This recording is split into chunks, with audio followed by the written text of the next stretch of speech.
Another day, another basketball stories na naman ang pagkikwentuhan natin. At ngayon nga yung balitang 6 na player na tatanggalin ng Los Angeles Lakers.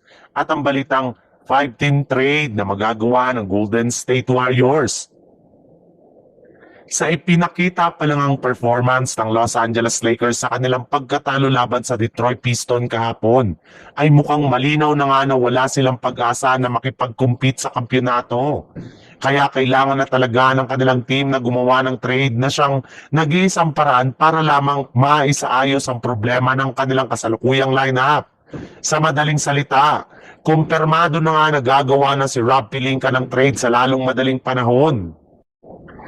At ayon nga sa isang source, 1 o 2 3 and D player nga ang kanilang balak na kunin sa trade. Pansin nga ng Lakers na sobrang lamya ng kanilang depensa ngayon since hindi nga nila nasasabayan ang pisikalidad ng kanilang mga kalaban ng mga nagdaang araw. Plus halos rin naman nga ng lahat ng kanilang mga manlalaro ay hirap na maipasok ang kanilang mga ginagawang 3-pointer. Yan na nga ang ipinakitang target nila ngayon na makuha kung saan willing na nga sila na i-trade ang karamihan sa mga players.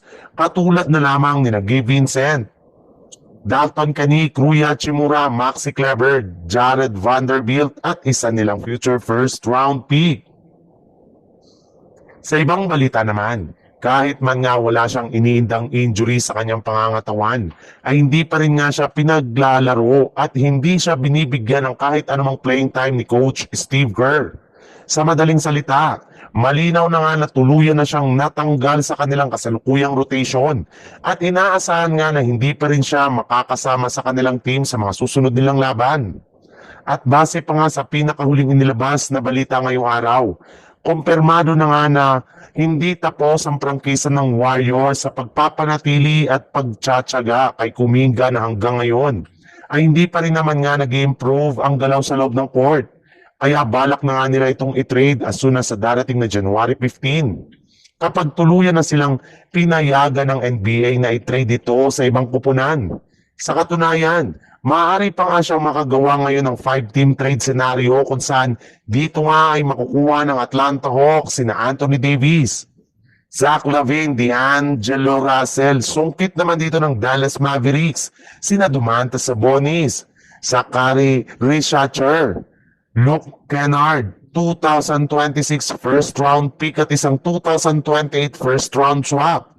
Kuha naman dito ng Sacramento Kings sina Trae Young, Jonathan Kuminga, Kristaps Porzingis. Sungkit naman dito ng Brooklyn Nets sina Moses Moody, Buddy Hield, Tracy Jackson Davis at isang 2027 first round pick. Habang ang Warriors naman ay makuha si Nick Claxton, Klay Thompson, Keon Ellis at isang second round pick.